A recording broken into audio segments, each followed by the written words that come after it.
Hi friends, welcome back to my channel. ഈ channel ആദ്യമായിട്ട് കാണുന്നവരാണെങ്കിൽ ഒന്ന് സബ്സ്ക്രൈബ് ചെയ്യുക. അപ്പോൾ തന്നെ തൊട്ടടുത്തൊരു ബെല്ലൈക്കൺ കാണും, അത് പ്രസ് ചെയ്യാനും മറക്കരുത് കേട്ടോ.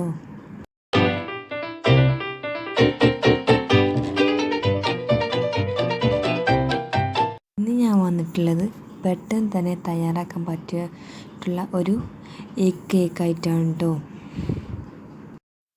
ഒരു 5 മിനിറ്റിൽ കൊണ്ട് ഈ കേക്ക് നമുക്ക് തയ്യാറാക്കിയെടുക്കുക. മാത്രമല്ല അതിനധികം സാധനങ്ങളൊന്നും ആവശ്യമായിട്ട് വരുന്നില്ല. എല്ലാവരും ഇത് ട്രൈ ചെയ്ത് നോക്കണം കേട്ടോ. അതിന് വേണ്ടി ഞാനിവിടെ 3 മുട്ട എടുത്തിട്ടുണ്ട്. ഇത് നല്ലോണം ഒരു വിസ്ക് എടുത്ത് നന്നായിട്ട് ബീറ്റ് ചെയ്യുക കേട്ടോ.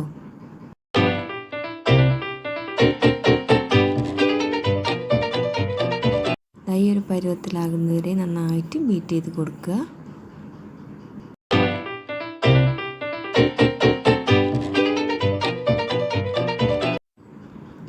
ഇതിലേക്ക് ഞാൻ കുറച്ച് ഓയിൽ ചേർക്കുന്നുണ്ട്. ഏത് ഓയിലായാലും കുഴപ്പമില്ല. അപ്പോൾ ഞാൻ സൺഫ്ലവർ ഓയിലാണ് ചേർത്തിട്ടുള്ളത് കേട്ടോ. ഇത് നന്നായിട്ടൊന്ന് വീണ്ടും ഒന്ന് ബീറ്റ് ചെയ്ത് കൊടുക്കുക. ഇതൊന്ന് നന്നായിട്ട് മിക്സ് ചെയ്യാൻ കേട്ടോ. ഇതിലേക്ക് വേണ്ടത് 1 കപ്പ് മൈദ. അതിലേക്ക് അത് അരിച്ചാണ് ഇട്ട് കൊടുത്തിട്ടുള്ളത്.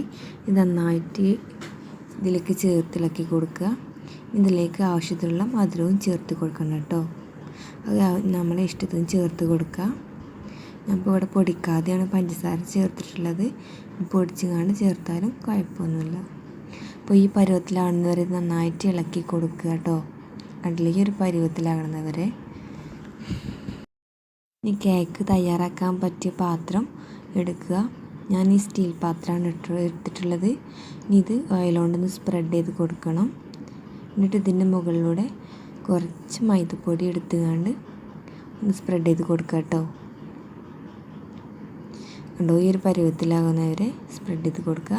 ഇതിലേക്ക് നമ്മൾ തയ്യാറാക്കി വെച്ചിട്ടുള്ള ബാറ്റർ ഒഴിച്ച് കൊടുക്കുക. ഈ പാത്രത്തിൽ ഫുള്ളായിട്ട് ഒഴിച്ച് കൊടുക്കരുത്. പകുതിയോ 1/4 ഭാഗമോ ഒഴിച്ച് കൊടുത്താൽ മതി കേട്ടോ. ഇത് പൊങ്ങി വരാൻ സാധ്യതയുണ്ട്, അതുകൊണ്ടാണ് കേട്ടോ. നമുക്ക് തയ്യാറാക്കിയെടുക്കാൻ പറ്റിയ കുക്കർ അടുപ്പത്ത് വെക്കണം. അപ്പോൾ ഞാൻ കുക്കർ വെച്ചിട്ടുണ്ട്. ഞാൻ അതിൻ്റെ ഉള്ളിൽ ഒരു വയർ സ്റ്റാൻഡോ അങ്ങനെ എന്തെങ്കിലും വെച്ച് കൊടുക്കുക. ഇത് ചൂടാക്കി എടുക്കുക കേട്ടോ. മണിക്കൂർ ഇത് ഹൈ ഫ്ലെയിമിൽ വെച്ച് കൊടുക്കുക. ഇതിലേക്ക് നമ്മൾ തയ്യാറാക്കി വെച്ച ബാറ്ററി വെച്ച് കൊടുത്തിട്ട് വീണ്ടും സിമ്മിൽ 30 മിനിറ്റ് വെച്ച് കൊടുക്കുക.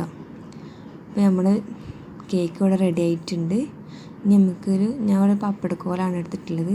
അത് കുത്തി നോക്കാം. കണ്ടോ, ഇപ്പോൾ നമ്മുടെ കേക്കൊക്കെ ആയി പാകമായി വന്നിട്ടുണ്ട്. ഇത് തണുത്തിട്ട് ഇതിൻ്റെ സൈഡൊക്കെ ഒന്ന് തിരിച്ച് കൊടുക്കുക കേട്ടോ.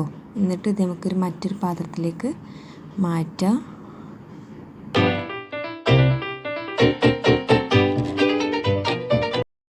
ഞാനത് കണ്ടോ, നല്ല സോഫ്റ്റായ നല്ല അടിപൊളി കേക്ക് തയ്യാറായിട്ടുണ്ട്. അപ്പോൾ എല്ലാവരും ഇതൊക്കെ കണ്ടിട്ട് ട്രൈ ചെയ്യണം. തന്നെ നമുക്ക് പെട്ടെന്ന് തന്നെ ഉണ്ടാക്കാൻ പറ്റിയ ഒരു കേക്ക് കൂടിയാണ്. അപ്പോൾ നമുക്കിത് 4 മണി വിഭവമായിട്ടൊക്കെ ഇത് യൂസ് ചെയ്യാം. കണ്ടോ, നല്ല സോഫ്റ്റായ അടിപൊളി കേക്ക് റെഡി ആയിട്ടുണ്ട് കേട്ടോ.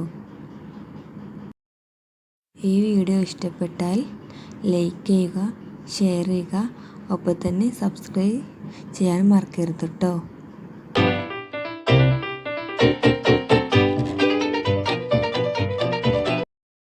Thanks for watching.